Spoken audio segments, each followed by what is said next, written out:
پارلمان توجیکستان با بررسی طرح دو قانون تنظیم رسم و آیین‌ها و قانون ثبت اسناد حالت شهروندی پرداختند که بر اساس آن در منزل زیست به جا آوردن نکاح منع می شود. اگر تغییر و علاوه ها به این قانون ها وارد گردد، من بعد دوملو به اداره زکس دعوت نمی گردد و به اداره زکس دعوت می گردد و در آنجا خطبه نکاح خوانده می شود. یعنی طور وکیلان پارلمان می گویند ضرورت مخصوص به خانه داماد و عروس دعوت نمودن دوملو نمیموند. همکارم میرزانبی خالقزاد با چند وکیل پارلمان اوید به این مسئله صحبت کرده است و حالا از اون میپرسم ضرورت این اقدام برای چی است. سلام، سخن به شما. بله شهلا، در حال حاضر این بررسی را وکیلان کمیته اجتماعی عائله و حفظ سلامتی مجلس نمایندگان شروع کردند و طوری در صحبت به ما گفتند هدف اصلی جلوگیری از صرف و خرج زیاد در وقت عقد نکاح بوده است. وکیلان میگویند برای ادای عقد نکاح هم طرف داماد و هم عروس شروع از آماده کردن غذا و گستردن دسترخوان و پوشانیدن تو دسترخوان‌های مردم چنو چاق کردین، داخل دسترخوان‌های مردم شد، داخل رخت خواب مردم شدین، شرم نمیدارین؟ اوقی مردم از حساب شما را از خود میکنه، مصرف میکنه، امانش بکنه. و شما که میلیون ها را دزدیده استین از بودجه کشور، یک کس چیزتون میگه؟ نمیگه. برق تاجیک چند میلیارد قرض داره است؟ کسی رهبر شرکت برق تاجیک دعوت کرد؟ آیا زندان رفت؟ علاقه چقدر قرض داره است؟ بک صبور گشت از نمود کلوب دا سیر گشت کرده. رهبر علاقه رفت از خونه بیزنس تجارت کردیست است. این میمون بازی را ببینید. یا اومدن دسترخوان مردم خرج، آیا برای مردم معاش داده که مردم از حساب بودجه شما مصرف کرد؟ بیچاره پسرش کار میکنه برای روزش، برای خوشبختیش، برای روزی تولد فرزندش، برای روزی نمیدونم خوشبختی خب برادرش میکنه دیگه. او مالی او است. او 1 میلیون مصرف میکنه، 100 مصرف، او کاری او است. شما را چی ضرورت آمده است که شما باید دسترخوان‌های مردم یکنیم به یک باشه؟ باید چقدر سیب گذاشته، چقدر خوراکه و چقدر نوشاکه باشه باید در پارلمان یا بحث بکنید. شرم بکنید رهبر وکیلانی پارلمان. شما ایزو نمیکشین از عمود رهبریتون.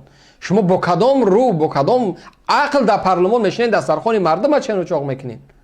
مسئله راغون چی شد؟ امروز کشورهای عربی دویده رفتیم ما را کمک کنید. نه کمک نگی، ما سویت نداریم. گجا شد دعوای شما، گجا شد. رحمانوف 2018 گفت تاجیکستان افسانوی میشوه. گجا شد.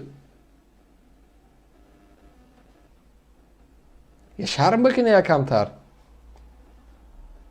یعنی جامه و رومال و کرتا به شاهدان و وکیلان نکاح خرج میکنند و این دیگرگونی در طرح نظامنامه این دو قانون که شما گفتید از این خرج و صرفها به قبل وکیلان پارلمان جلوگیری خواهد کرد.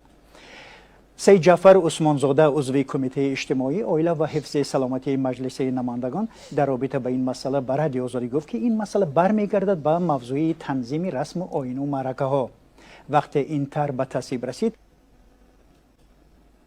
برخی از آنها میگن حالا و شاهد صورت میگیرد. آن میگویند صاحبان نامه اسناد شهروندی فرصت هست اگر نمایندگان مفتیات و شورای علما و سازمان نمایندگان پیشنهاد خواهد کرد و بعد دریافت نظر آنها به شورای مجلس پیشنهاد شده است. همین سید جعفر عثمانزاده در تلویزیون همین یک وکیل داریم و دیگه هیچ که نداریم. بیچاره در هر طرقی لغت میکنین بگو یگان سری امیر هم میخورن خلاص میشه در این دست.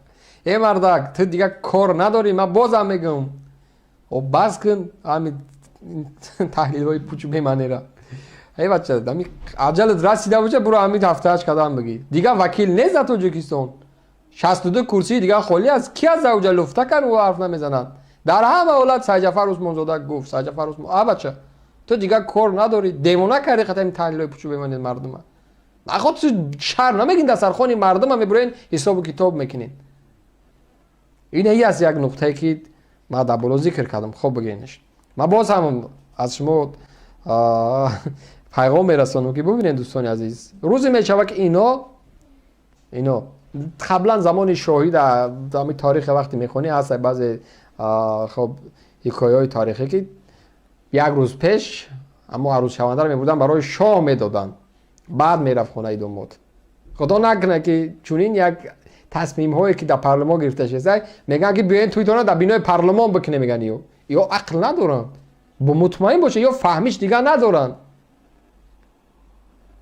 ایو یک گروهی منقورت شده هستند در پارلمان کشور، نمیدونن، یک افسانوی هستن، یک خیال های عجایب و غرایب دارن. چقدر که یک نفر در خوابش میبینه بعضی چیزا، ایو در بیداریشون هم خیال دارن. نه خود تو در پارلمان کشور در این شب و روز، ای مردم، در این شب و روز باور کنین در تاجیکستان نرخ یک 5 لیتر روغن 90 و 100 سومون است. این منطقی نیست.